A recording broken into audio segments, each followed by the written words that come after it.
update natin para sa lagay ng ating panahon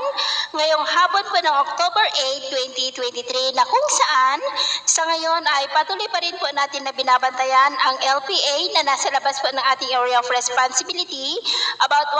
1,460 km east ng Visayas. At base po dito sa wind map,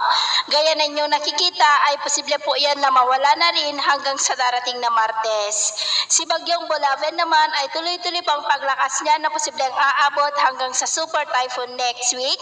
At bukas ay posible po na nasa severe tropical storm category na po at magsisimula na din na dadaloy ang hanging amihan bukas po dyan sa may extreme northern Luzon at sa darating na Martes ay lalakas ang bagyo na ating binabantayan sa labas ng ating PAR at posibleng nasa typhoon category na po at kasabay ng paglakas nito ay ang paglakas rin ng hanging amihan na siyang haharang po sa malakas na bagyong si Bolaven, kaya bumaba po ang tsansa nito na lalapit sa ating kalupaan dahil haharagin po yan ng malakas na bugso ng hanging amihan at posibleng maging super typhoon yan sa darating na Huwebes, pero kikilos na po yan palihis palayo na po sa ating area of responsibility at ito naman po ay pinapakita ng forecast model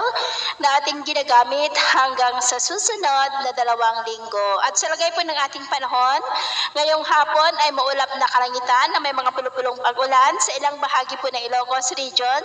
ilang bahagi ng Cordillera, Cagayan, Isabela, Pangasinan, Tarlac, Nueva Ecija, Bulacan, Pampanga, Metro Manila, Cavite, Rizal, Laguna, Batangas, ilang bahagi ng Mimaropa,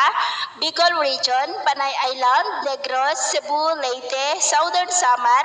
at sa malaking bahagi po ng Mindanao na posibleng magtuloy-tuloy ang mga isolated rain sa ilang mga lugar hanggang mamayang gabi. Kaya mag-ingat po tayo sa mga banta pa rin ng mga pagbaha at pagguho ng lupa. Sa atin naman po mga baybayin, wala naman po tayong nakataas na namang gale warning signals, pero iba yung pag-ingat lamang po kung